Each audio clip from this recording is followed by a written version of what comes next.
Hi guys, this is Dr. TS, and today we're going to continue with our next module on basic chemistry. And you might be wondering, why do I need to learn basic chemistry for a biology class?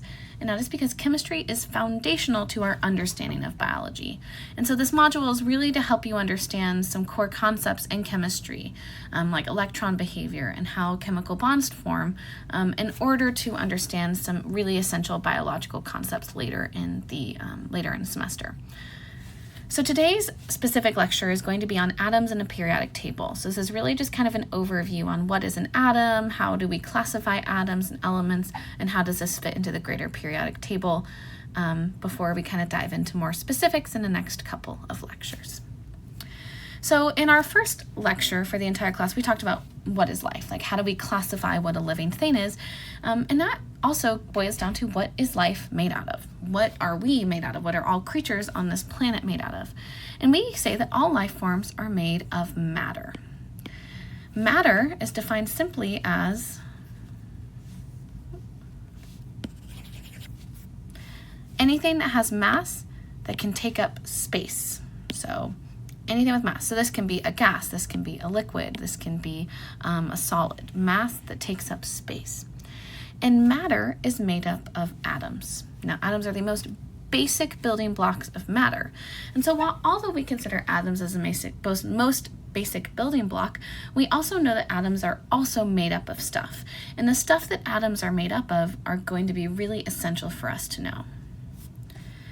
And there are three specific, what we call subatomic particles, that we want you to have a good understanding of in this class. Now, if we were to look at an atom, so over here is a picture of an atom, okay? If we look at this atom, okay, you're gonna tell that it has two specific locations in it. It has the nucleus,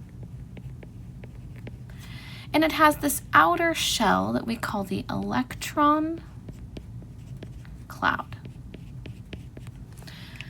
Within the atom of the nucleus live two specific, the nucleus of the atom. Within the nucleus of the atom live two specific types of particles, protons and neutrons. Now, when we think about these two particles, we like to talk about location, charge, and mass. So protons, like I said, they are localized in the nucleus. And protons are positively charged. Think pro, right? Positively pro. And protons have a mass of about 1. Now, don't worry too much about the units of this mass. Just know that if you were to weigh it, it'd be about 1. The next type of subatomic particle in the nucleus is something called a neutron. Neutrons are neutral, meaning they have no charge to them. And they also have a mass of about 1. And finally, our final and my most favorite subatomic particle is the electron. Now, electrons are going to come up a lot in this class, so you're going to see why they're my favorite. Electrons live in the electron cloud. Electrons are negatively charged, and they weigh almost nothing. So we kind of say that their mass is almost negligible or almost 0. So these three subatomic particles make up atoms, and these atoms can be made up and make up specific elements, and we'll talk more about that on the next slide. So if we wanted to identify an atom, we look at the number of protons. The number of protons is going to equal our atom identity. And we determine the atom identity by looking at the number of protons. So however many protons it possesses is indicated by the atom's what we call atomic number. So for example, hydrogen has the atomic number of 1. So how many protons do you think it has? 1. It has 1 proton in its nucleus. If we look at something like carbon, which has the atomic number of 6, we can count the number of protons in its nucleus. 1, 2, 3, 4, 5, 6. It has 6 protons. And so a substance that contains atoms with the same atomic number is referred to as an element.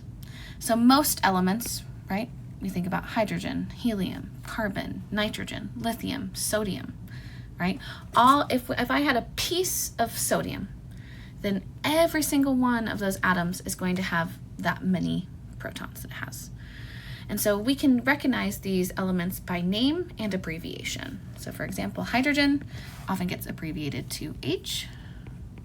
Carbon often gets abbreviated to C. And so understanding that protons are going to equal the atom identity is going to be really helpful for you as we start to work through some of our problems in this unit. We then organize these elements based on their number of protons in what we call the periodic table of elements. And you've probably seen many of these, right? This is kind of an abbreviated version. This is just kind of a small version with all of the elements that we really care about in this class. There's 118 elements, and we really only care about a certain number of them. And I'll talk about why in a couple slides. But if we look at the periodic table of elements, we see that it is organized based on the number of protons.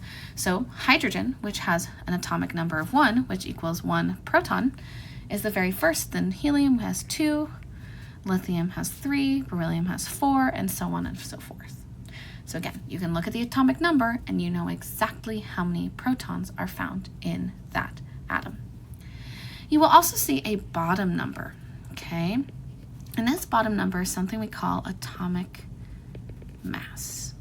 And we'll talk more about atomic mass and how we can calculate that. So all of our elements are found on this periodic table of elements. And if you look at the very top number, this is its atomic number, which means the number of protons in the nucleus. So let's further break down how we can use this information to tell us how many protons, electrons, and neutrons an element has. And so there are going to be a couple exceptions to a rule that I'm going to talk about, but I'll kind of go through them. So let's talk about protons first. Protons, P for proton, okay? We have two elements here. We have hydrogen and we have nitrogen, okay? So hydrogen has the atomic number of 1, which tells us it has 1 proton in its nucleus. Nitrogen has the atomic number of 7, so we have 7. 1, 2, 3, 4, 5, 6, 7. So 7 protons in the nucleus.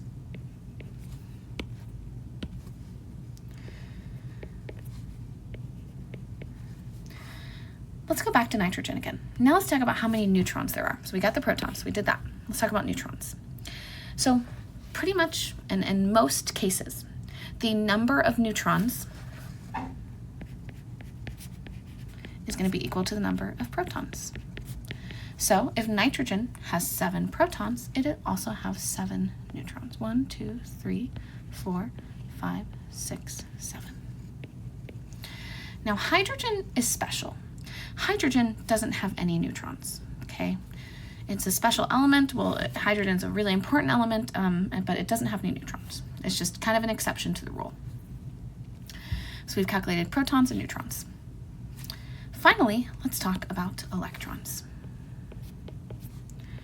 Now again, this is going to be really easy because the number of neutrons equals the number of protons, which equals the number of electrons. So hydrogen has 1 electron. How many do you think nitrogen has? If you said 7, you would be correct. It has 1, 2, 3, 4, 5, 6, 7. 7 electrons. So we can use this to help us understand how many protons and neutrons. Now remember, hydrogen is an exception. It doesn't have any neutrons. Every other element we talk about in this class, the number of neutrons is going to equal the number of protons, which is going to equal the number of electrons. Now, we can use this information to calculate atomic mass. If you remember from our first slide, I told you that protons have a mass of 1. I told you that neutrons have a mass of 1, and electrons have a mass of close to 0, okay? So, remember, hydrogen, how many protons does it have? It has 1 proton, it has no neutrons, and it has 1 electron. Okay, so let's just do some basic math. Okay, it has 1 proton, so I have 1. It has no neutrons, plus 0. Remember, electrons have 0. So the atomic mass of hydrogen is 1, which you can see as indicated below. Now you'll always notice there's kind of a decimal with some numbers following it. That's just accounting for those really negligible number of electrons. Now let's do the same for nitrogen. Nitrogen has the atomic number of 7, so it has 7 protons, it has 7 neutrons, and it has 7 electrons. So let's calculate the mass. So remember, each proton is worth 1, so it has 7 plus 7 plus 0 is equal to 14. Boom. The easiest way to do this, right? Just double your atomic mass, times it by 2. That is the easiest way to calculate atomic mass, and this is something we'll be practicing in class as well. Now, I said there are 118 different elements, okay, but not all of those are found in our body. Only our body is only comprised of about 24 of those, 25 of those elements, okay? 4 of those elements make up 96% of our mass, and those 4 elements are oxygen, carbon, hydrogen, and nitrogen. And as we go out through the semester and we start to teach you about specific things and molecules that we find in our cells, you will see that oxygen, carbon, hydrogen, and nitrogen are ones that you see in practically every molecule within our cells. Additionally, there are 10 of the 25 make up 99.9% of the body. So this includes those 4.